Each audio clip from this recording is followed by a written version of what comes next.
everyone, welcome back to my channel Connect with Shukla. I hope you are doing very well. Just अभी एक vlog finish किया है, ये second vlog start किया है। जिसने पहला वाला व्लॉग देखा है उनको पता होगा कि हम उज्जैन आए हुए हैं महाकाल के दर्शन करने के लिए। तो अब हम जा रहे हैं उनके दर्शन के लिए। और जिस किसी ने भी पहला वाला व्लॉग नहीं देखा है तो पहले वो जाकर देखो, उसके बाद ये देखना तो आपको अच्छा लगेगा। तो चलिए अब महाकाल के दर्शन के लिए चलते हैं। हम सब हो गए हैं रेडी, आपको दिखाते हैं हम सब कैसे लग रहे हैं। सो गाइस यहाँ पर हमने पहने हैं ट्रेडिशनल क्लोथ और तराशा ने भी कुर्ता पहना है, उसका भी बहुत मन था और मैंने भी यहाँ पर साड़ी पहनी है। और जैसे कि आपको पता है कि गले की पूरी बैंड बजी हुई है और सब कुछ कर रही हूँ, बट ये सही होने का नाम नहीं ले रहा। बट वीडियो आप लोगों के लिए पोस्ट करनी थी, बहुत ज़्यादा गैप हो रहा था, तो फिर आप इसी वॉइस में मैनेज कर लीजिए प्लीज़। सो गाइस अब हम जा रहे हैं मंदिर और हमने होटल से ही अपना ऑटो कर लिया था। और यहाँ पर मैं एक बात आपको बोलूँगी, अगर आप किसी भी शहर में नए हैं तो आप ऑटो वाले से बात कीजिए, वो वहाँ के लोकल होते हैं, तो वो आपको बहुत ही अच्छे से सब कुछ समझा देंगे और आपके लिए इजी भी हो जाएगा। तो अभी हम मंदिर के गेट पर पहुँच गए थे और जैसे कि आपको पता है कि जब आप गेट पर पहुँचते हैं तो इस तरीके से तिलक लगाने के लिए बहुत लोग आपके पास आते हैं। तो हमारे पास भी 3-4 लोग आए थे, जिसमें एक छोटी सी बच्ची भी थी। तो हमने फिर एक एक करके सबसे तिलक लगवाया, क्योंकि अगर एक से लगवाते तो बाकी को अच्छा नहीं लगता और हमें भी अच्छा नहीं लगता। तो हमने एक एक करके सबसे लगवाया और जो वो छोटी सी बच्ची थी उससे हमने तराशा के लगवाया। तो वो बड़े प्यार से बड़े अच्छे से तराशा के लगा रही थी और तराशा को भी अच्छा लग रहा था। और देखिए कितनी शिद्दत से उसने तिलक लगाया, एकदम प्यार से। और जो एक और लेडी थी उन्होंने फिर मेरे लगाया। तो इस तरीके से हमने बारी बारी से सबसे लगवा लिया था, ताकि कोई भी उदास ना हो और सबका नंबर आ जाए। तो बस तिलक लगवा कर और अच्छा लग रहा था। चंदन ये लोग लगाते हैं तो एकदम ठंडक मिलती है, और उस टाइम पर इतनी गर्मी हो रही थी वहाँ पर, बहुत ही विकट वाली गर्मी हो रही थी। और जब भी आप भी जाएं तो पानी ज़रूर अपने साथ रखें, क्योंकि गर्मी में एकमात्र सहारा पानी होता है। तो बस अब हम जा रहे हैं महाकाल के दर्शन करने के लिए। और ये कुछ बाहर की साइड से आप देख सकते हैं, गर्मी की वजह से ऐसे पंडाल लगा हुआ था और यहाँ पर जूता स्टैंड था। तो यहाँ पर आप अपने शूज़ रिमूव कर सकते हैं और उसके बाद फिर आप मंदिर जाइए। तो ऐसे ही रेड कारपेट बिछा हुआ था ताकि आपके पैर ना जले। तो ये बहुत अच्छे से यहाँ पे मैनेज किया हुआ था सब चीज़ें, गर्मी को देखते हुए। और यहाँ पर भोले बाबा की प्रतिमा मुझे दिखाई दी और उसके बाद फिर हम दर्शन के लिए चले गए। अब मैं यही सोच रही थी कि अगर अंदर फ़ोन अलाउ होगा तब तो मैं लेकर जाऊंगी, अगर अलाउ नहीं होगा तो मैं नहीं लेकर जाऊंगी। क्योंकि जब हम ही रूल फॉलो नहीं करेंगे तो हम दूसरे से कैसे उम्मीद कर सकते हैं। बहुत लोग होते हैं जो चोरी छुपे फ़ोन ले जाते हैं फिर उसको यूज़ करते हैं, तो वो मुझे भी अच्छा नहीं लगता। यहाँ पर अंदर फ़ोन अलाउ नहीं था तो मैंने बाहर ही सबमिट कर दिया था। अभी आप देख रहे हैं जिग जैग करते हुए जो लाइन है, ये सीधे आपको मंदिर के अंदर ले जा रही है, दर्शन कराएगी। तो हम भी इसी लाइन में लग गए थे। तो बहुत ज़्यादा भक्त तो मैं नहीं बोलूँगी, इसी तरीके से लाइन चल रही थी और हमने भी बहुत अच्छे से इसी लाइन में दर्शन किए। बहुत ही अच्छे से दर्शन हो गए थे। ये अंदर की आपको पिक्चर्स में दिखा रही हूँ, वहाँ पर फोटोग्राफर होते हैं, आप उनसे क्लिक करा सकते हैं। अब यहाँ पर मैं एक चीज़ बोलूँगी, कभी कभी बहुत ज़्यादा भक्त होते हैं और आपके पास छोटा बच्चा है तो यहाँ पर 250 का एक वीआईपी पास बनता है, वीआईपी टिकट होती है। तो वो आपको जल्दी दर्शन करा देती है, आपको इस लाइन में नहीं लगना पड़ता। तो मैं यही बोलूँगी कि अगर आप सक्षम हैं, अगर आप लाइन में लग सकते हैं तो इसी लाइन में लगकर आप दर्शन कीजिए। अगर आपके साथ छोटा बच्चा है, आपको कुछ दिक्कत है, तो आप फिर वो ले सकते हैं। और ये बाहर की साइड श्री मृत्युंजय महादेव जी का मंदिर था, वहाँ पर आप दर्शन कर सकते हैं। अब हम जा रहे हैं प्रोटोकॉल कार्यालय। अब इसके अंदर हम गए और यहाँ पर मैं आपको हाईली रिकमेंड करूँगी कि जब आप यहाँ पर आएँ तो यहाँ ज़रूर ज़रूर ज़रूर आएँ। यहाँ पर आप वीआर के थ्रू भस्म आरती के, गर्भगृह के, महाकाल के दर्शन कर सकते हैं। और इसकी भी टाइम लिमिट है, अगर आप 8 मिनट के लिए करेंगे तो आपको 150 चार्ज करना पड़ेगा, और अगर आप 15 मिनट के लिए करेंगे तो आपको 500 चार्ज करना पड़ेगा। और ये आपको हर एक जगह के, हर एक ज्योतिर्लिंग के दर्शन भी यहाँ पर करा सकते हैं। और जैसे कि आप देख सकते हैं इस तरीके से पूरा इन्होंने बनाया हुआ है। हर एक इन्फॉर्मेशन आपको वॉल पर मिल जाएगी। और यहाँ पर आपको ये टिकट काउंटर है, वहाँ से आपको टिकट लेना पड़ेगा। और अगर आप चाहते हैं कि हमें थोड़ा सा पहले डेमो देखें उसके बाद पेमेंट करें तो वो भी आपके लिए कर सकते हैं। डेमो के लिए कोई भी चार्ज नहीं होता है। तो देखिए इस तरीके से ये आइस पर लगा देते हैं और सीरियसली यकीन मानिए इतना क्लियर आपको दिखाई देता है, आपको ये लगता है कि हम बिल्कुल महाकाल के सामने बैठे हैं, साक्षात दर्शन कर रहे हैं। वही ढोल नगाड़े घंटियाँ इन सब की आपको आवाज़ें आएंगी और मंत्र जैसे पंडित जी सारी चीज़ें करते हैं, भस्म आरती जैसे होती है, एक चीज़ आपको वहाँ पर दिखाई देगी। आप अलग ही दुनिया में चले जाओगे, अलग ही जोन में चले जाओगे।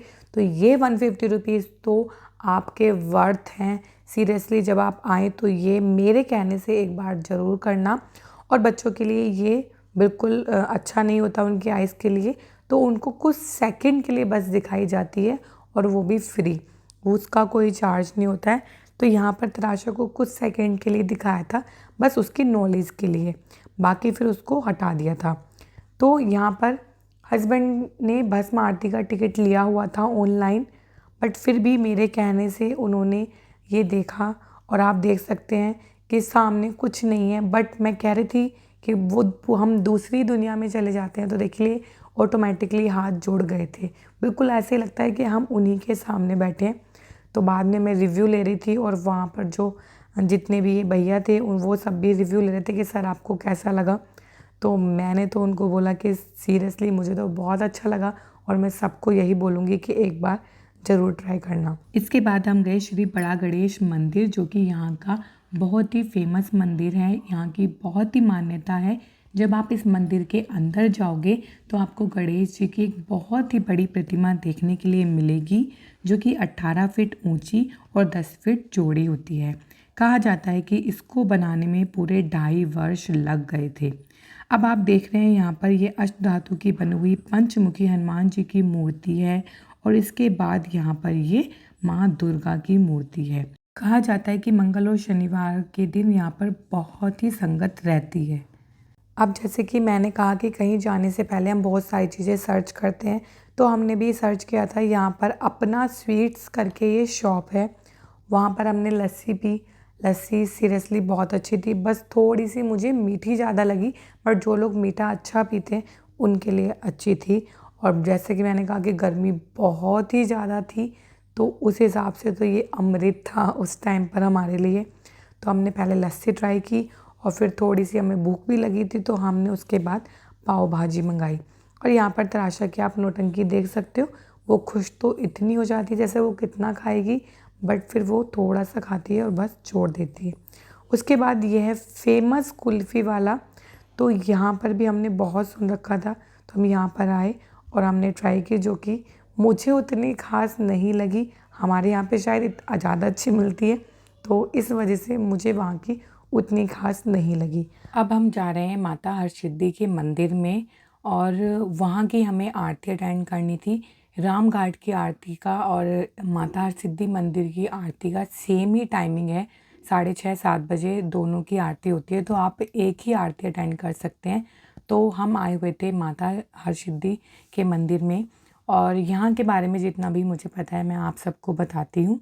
शास्त्रों के अनुसार माता सती के अंग जहाँ जहाँ गिरे थे वहाँ शक्ति पीठ के रूप में उनकी उपासना की जाती है और कुल शक्तिपीठ की संख्या 51 है और उन्हीं में से एक है माँ हरसिद्धि का मंदिर, जहाँ माता की कोहनी गिरी थी। बताया जाता है कि माता दिन के समय गुजरात में और रात के समय उज्जैन में वास करती हैं और इसके पीछे भी एक बहुत बड़ी कथा है। तो यहाँ पर फ़ोन अलाउ था, इसलिए मैंने आप सबको साक्षात दर्शन करा दिए हैं। आप सब भी देख लीजिए माँ का विशाल रूप। तो पहले आपको दर्शन कराए, उसके बाद फ़ोन साइड में रखकर खुद से अच्छे से दर्शन किए। इसके बाद यहाँ महादेव का भी मंदिर है और वहाँ पर भी बहुत ही अच्छे से दर्शन हो गए थे।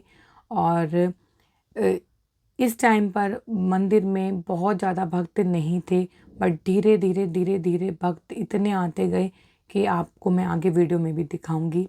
अभी महादेव के दर्शन कर लीजिए और यहाँ पर मैं मंदिर का आपको 360 व्यू दे रही थी। शाम के टाइम इतना प्यारा ये मंदिर देखने में लग रहा था, इतनी शांति यहाँ पर मिल रही थी। बहुत ही प्राचीन और बहुत ही मान्यता वाला ये मंदिर है। यहाँ पर आप ये गणेश जी की प्रतिमा देख सकते हैं। तो सबसे पहले यहाँ पर आरती होगी और उसके बाद फिर मंदिर में आरती होगी। तो जैसे जैसे होगी मैं आपको बिल्कुल लाइव दिखाऊंगी। मैं वॉइस ओवर नहीं करूँगी, मीन्स आपको मैं वहाँ के जो ढोल नगाड़े घंटियाँ आरती होती है वही मैं आपको सुनवाऊँगी, तो वो आप सुनना आपको बहुत अच्छा लगेगा। और हाँ, इस मंदिर में जो आप ये देख रहे हैं दीपक, तो ये 1100 दीपक के करीब कहा जाता है कि इतने दीपक हैं। पहले इनमें तेल डाला जाता है और उसके बाद ये प्रज्वलित किए जाते हैं। तो यहाँ पर गणेश जी की आरती स्टार्ट हो गई थी और उसके बाद फिर यहाँ पर आरती स्टार्ट हो गई थी। तो ये जो अद्भुत दृश्य होता है ये हमें अपनी आंखों से देखना था वहाँ पर। उसके लिए हम थोड़ा पहले आ गए थे और अपनी सीट वहाँ पर रिज़र्व कर ली थी। रिज़र्व इन द सेंस क्योंकि बहुत ज़्यादा भक्त हो जाते हैं, तो आप एक जगह बिल्कुल प्रॉपर खड़े हो जाएं। तो जैसे कि मैं आप सबको भी दिखा रही हूँ कितने भक्त यहाँ पर आ गए थे। तो हम एक वहाँ पर स्टेयर्स बनी हुई थी, वहाँ पर बैठ गए थे।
हर हर मैडम आप आगे हो जाए। जूते चप्पल इनके को डालें, जूते चप्पल मैं आपसे ही कह रहा हूँ। ये आप लोग जो बैरिकेड के बीच में जूते चप्पल पहन के खड़े हो गए, इस साइड हो आप लोग।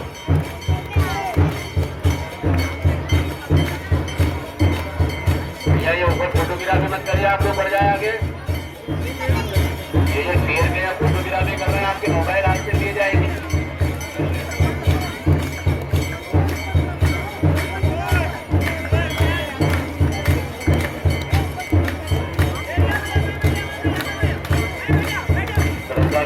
ध्यान में दीप माली का चेतन हो चुकी है। जो श्रद्धालु बैठे हैं आप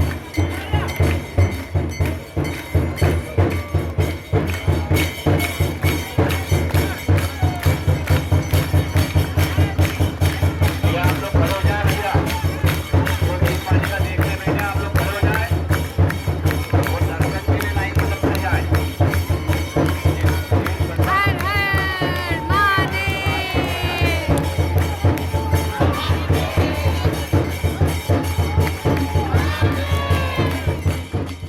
बस जैसे ही आरती का समापन हुआ तो हम वहाँ से निकल आए थे और देखा आपने कितना अद्भुत दृश्य था। जब आप उसको अपने सामने से देखेंगे, फील करेंगे तो आपको और अच्छा लगेगा। तो अब हम आ गए थे राम घाट। हालांकि यहाँ पर आरती हो चुकी थी, बट फिर भी हम उसी आरती का आशीर्वाद लेने के लिए यहाँ पर आ गए थे। और शाम के टाइम आप गंगा दर्शन करेंगे तो आपको और भी अच्छा लगता है। तो ये मैं आपको दिखा रही थी कि पीछे की साइड एक गुरुद्वारा भी था। तो अभी हम जा रहे हैं पंडित जी के पास आशीर्वाद लेने के लिए आरती का। तो जैसे कि मैंने कहा, हरसिद्धि माता के मंदिर की आरती और राम घाट की आरती का जो टाइमिंग है वो सेम ही है। आप एक ही आरती को अटेंड कर सकते हैं। तो हमने माँ गंगा की कई बार आरती देखी है, हरसिद्धि माता की नहीं देखी थी, तो इसलिए हमने इस बार हरसिद्धि माता की आरती देखी और बहुत ही अच्छा लगा। और उसके बाद फिर हम राम घाट यहाँ पर भी आ गए थे आरती के दर्शन करने के लिए। और यहाँ से मैं आपको व्यू दिखा रही हूँ, कितना प्यारा कितना सुंदर ये रात को लगता है, जो गंगा के पास का जो नज़ारा होता है। और सामने लिखा हुआ था जय श्री महाकाल। तो बस सभी जगह से दर्शन करने के बाद अब हम जा रहे हैं महाकाल के मंदिर में। वहाँ पर जो कॉरिडोर बना हुआ है वहाँ पर आपको मैं दिन में भी घुमा सकती थी, बट अभी मैं आपको रात में इसलिए लेकर जा रही हूँ क्योंकि वहाँ पर जो आप देखने का जो दृश्य है, जो नज़ारा है, वो रात का ही है। दिन में आपको उतना अट्रैक्टिव वो नहीं लगेगा जितना रात में लगेगा, क्योंकि रात में सारी लाइटें ऑन हो जाती हैं और एक अलग ही दृश्य होता है। वो आप अब वीडियो में आगे देखिए। ये जो आप वॉल पर देख रहे हैं, ये शिव पुराण से संबंधित बहुत सारी स्टोरियाँ हैं, जैसे लॉर्ड गणेशा का जन्म, माँ सती की कहानी, तो बहुत सारी चीज़ें यहाँ पर आपको देखने के लिए मिल जाएंगी। और जो पिक्चर होती हैं वो अपने आप में कुछ ना कुछ बोल रही होती हैं। तो मेरा तो मन कर रहा था कि सारी वॉल की एक एक चीज़ रिकॉर्ड करूं, बट उतना पॉसिबल नहीं होगा, वीडियो बहुत ज़्यादा लेंथी हो जाएगी। बट वॉल पर जो भी नक्काशियाँ की गई थी उसको देखकर तो आप दंग रह जाओगे। इस कॉरिडोर को महाकाल लोक कहते हैं और यहाँ पर घूमने में करीब 2 घंटे आपको पूरे लग जाते हैं। यहाँ पर आपको शिव जी के ध्यान मग्न होने वाली प्रतिमा दिखाई देगी, जो कि अपने आप में बहुत ही अद्भुत थी। और शिव जी के बहुत सारे रूप आपको यहाँ पर देखने के लिए मिलेंगे और बहुत सारी घटनाएं जो हम बुक्स में पढ़ते हुए आए हैं, जैसे कि समुद्र मंथन के दौरान जब शिव जी ने विष पीकर सृष्टि की रक्षा की थी, तो ये सारी चीज़ें हम बचपन से सुनते आए हैं, तो वो यहाँ पर देखने के लिए आपको मिलेगी। और यहाँ पर माता पार्वती के साथ गणेश जी खेल रहे हैं, तो वो ऐसे-ऐसे दृश्य आपको यहाँ पर देखने के लिए मिलेंगे। और आप अपने बच्चों के साथ यहाँ पर आएँगे तो उनको भी बहुत सारी नॉलेज यहाँ से मिलेगी। और आप लाइव उनको दिखाकर उस स्टोरी के बारे में बता सकते हैं। तो हम तराशा के साथ यही कर रहे थे, उसको एक-एक प्रतिमा दिखाकर वहाँ के बारे में सब कुछ बता रहे थे। ये रुद्र सागर लेक है और ये महाकाल लोक से ही जुड़ी हुई है। सामने आप लाइट देख सकते हैं, जब वो चेंज हो रही थी तो बहुत ही अच्छी लग रही थी। अब आप देख सकते हैं शिव जी के अवतार ये खंडोबा जी हैं, जिन्हें महाराष्ट्र में काफ़ी पूजा जाता है। तो ये उनकी प्रतिमा है। इसके बाद आप सब जानते ही हैं कि रावण बहुत ही विद्वान और शक्तिशाली थे। तो यहाँ आप देख सकते हैं कि रावण ने कैलाश पर्वत को अपने कंधों पर उठाने की कोशिश की थी, लेकिन शिव जी ने फिर से अपनी जगह पर उसको स्थापित कर दिया था। इस कारण रावण हजारों साल तक पर्वत के नीचे ही दबे रहे थे। तो यहाँ पर आपको बहुत सारी ऐसी स्टोरी देखने के लिए मिलेंगी जो शिव जी से रिलेटेड होंगी। और यहाँ पर आप शिव बारात देख सकते हैं। शिव जी नंदी पर विराजमान हैं और बारात लेकर जा रहे हैं, तो ये देखने लायक आपको चीज़ें वहाँ पर मिल जाएंगी। और शायद मैं शब्दों में उतना बयान नहीं कर पा रही हूँ जो आप देखकर वहाँ पर फील कर पाएंगे। ये पशुपतिनाथ जी हैं। तो यहाँ पर एक एक स्टोरी देखने के बाद फिर मैंने उसको रिकॉर्ड किया है आपके लिए। तो मैं सच में ये बोलूँगी कि इस वीडियो में बहुत ही ज़्यादा मेहनत लगी है। पूरा अच्छे से कवर करने की मैंने कोशिश की है, ताकि आप तक जो भी वीडियो पहुँचे वो इस तरीके से पहुँचे कि आप उसको क्लियर देख पाएँ। तो बहुत सारी ऐसी घटनाएँ थी यहाँ पर जिनको मैंने रिकॉर्ड किया है, कैप्चर किया है। अब आप देख सकते हैं, ये आप काल भैरव देख सकते हैं जो कुत्ते पर विराजमान है। और जब भी आप उज्जैन आएँ तो काल भैरव के मंदिर ज़रूर जाएँ। हम भी वहाँ पर गए थे, वो आपको नेक्स्ट वीडियो में देखने के लिए मिलेगा। और यहाँ पर जैसे कि मैंने पहले भी बोला कि वॉल पर, पिलर पर बहुत सारी ऐसी नक्काशियाँ की हुई हैं। पिलर पर आप देख सकते हैं नृत्य करते हुए प्रतिमाएँ हैं।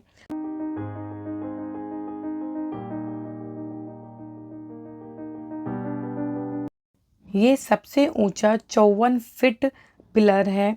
और इसके बाद यहाँ पर आप सप्तऋषि देख सकते हैं। और सप्तऋषि के बारे में तो सभी को पता है। और मैं पूरा राउंड राउंड करते हुए सारे ही ऋषि आपको दिखा रही थी। और इनको देखने के बाद आपको ऐसे ही लगेगा कि साक्षात आपने सप्तऋषि के दर्शन कर लिए।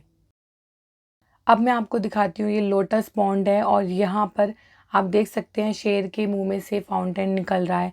और चारों तरफ आपको लोटस, शेर के बीच में बिल्कुल आपको शिव जी की प्रतिमा दिखाई देगी, जो कि ध्यान मग्न होकर बैठे हुए हैं। तो बिल्कुल आपको लगेगा कि साक्षात शिव जी यहाँ पर बैठे हैं। यहाँ पर खड़े होकर थोड़ी देर मैं बस इनको ही निहारती रही। और बहुत लोग यहाँ पर ऐसे ही करते होंगे।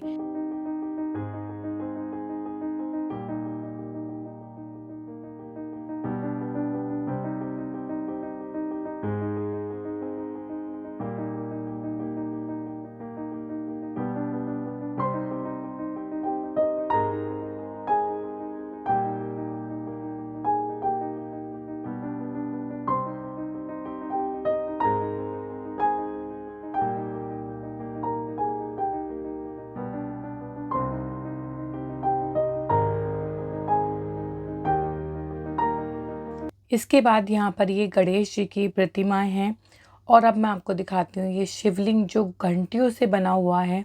तो थोड़ी देर देखने के बाद फिर ये मुझे पता लगा कि अच्छा ये पूरा घंटियों से बना हुआ है।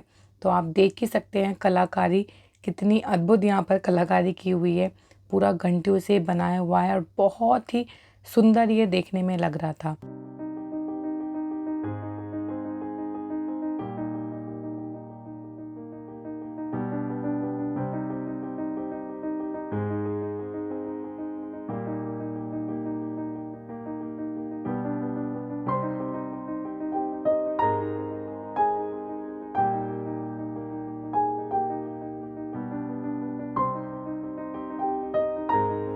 अब इसके बाद आप यहाँ पर देख सकते हैं त्रिपुरासुर के विनाश की घटना को बहुत ही सुंदर तरीके से यहाँ पर दिखाया गया है। आपको बिल्कुल ऐसा लगेगा कि साक्षात हम वही देख रहे हैं और इस घटना को त्रिपुरासुर संहार भी कहते हैं। ये माता पार्वती हैं जिन्होंने गोद में गणेश जी को ले रखा है और एक तरफ कार्तिकेय जी खड़े हैं। तो बड़ी ही प्यारी ये प्रतिमा है।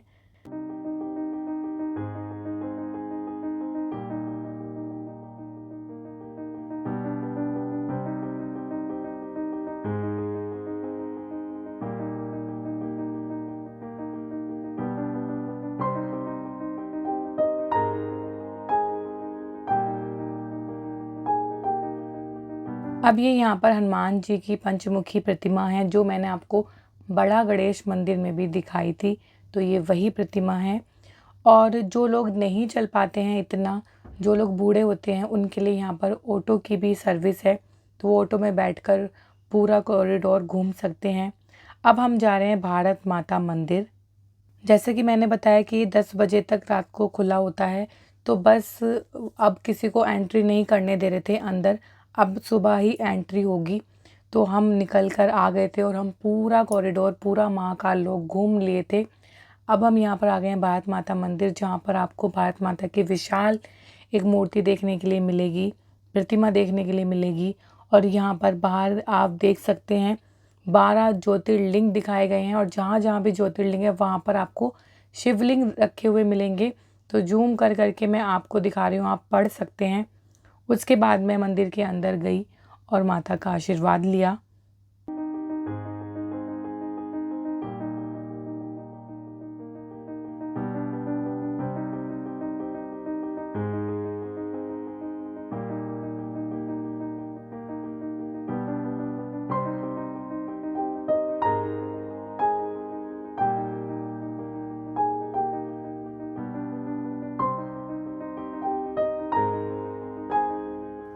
भारत माता मंदिर के जस्ट पास में ही आप देख सकते हैं ये श्री महाकालेश्वर भक्त निवास है। यहाँ पर 1 या 2 महीने पहले से बुकिंग करानी होती है अगर आप यहाँ पर रहना चाहते हैं। तो इसके लिए आप देख सकते हैं आपको पहले से प्लानिंग करनी होती है। तो बस सब कुछ घूमने के बाद अब लगी थी बहुत ज़ोरों की भूख। तो हमने किया डिनर और डिनर करने के बाद हम पहुँच गए थे अपने होटल में। सो फाइनली गाइज अपने होटल में वापस आ गए हैं और एक्सट्रीम वाली थकान हो गई है पूरी। और ये वीडियो बहुत ही मेहनत से बनी है तो इसको ज़रूर अपना प्यार देना। और जितना हो सका उतना मैंने इसमें शूट किया है। और अंदर आप सब जानते ही हैं कि अंदर फ़ोन अलाउ नहीं होता है, वो बाहर सबमिट करा लेते हैं। कुछ लोग अंदर ले जाते हैं बट मुझे समझ नहीं आता क्योंकि जब हम लोग ही रूल फॉलो नहीं करेंगे तो बाकी कौन करेगा। तो मुझे वो सही नहीं लगता तो मैंने फिर नहीं किया। आप जब भी कभी आओगे तो ज़रूर दर्शन करना, बहुत अच्छा लगता है, बहुत मन को शांति मिलती है। और जो लोग महाकाल को दिल से मानते हैं, सच्चे मन से मानते हैं, वो तो उनको ऐसा फील होता है कि बस हमें आज महाकाल मिल गए हैं। मुझे भी ना दर्शन करने के बाद तो मैं भी थोड़ा सा इमोशनल हो गई थी क्योंकि ऐसा लगता है कि बिल्कुल आज हमारे बाबा हमें मिल गए हैं। तो बस मैं तो यही कहूँगी कि महाकाल सबकी इच्छाएं पूरी करें और सब पर अपना आशीर्वाद बनाए रखें। इसी के साथ इस वीडियो को मैं यहीं पर एंड करती हूँ। कल हम जाएंगे ओमकारेश्वर, तो वो भी आप ज़रूर देखना, उसको भी मैं जितना हो सकेगा उतना शूट करूँगी, आपको दर्शन कराऊँगी। तो चलिए मिलते हैं अब नेक्स्ट व्लॉग में। तब तक आप अपना ख्याल रखना, खुश रहना, टेक केयर और जय महाकाल।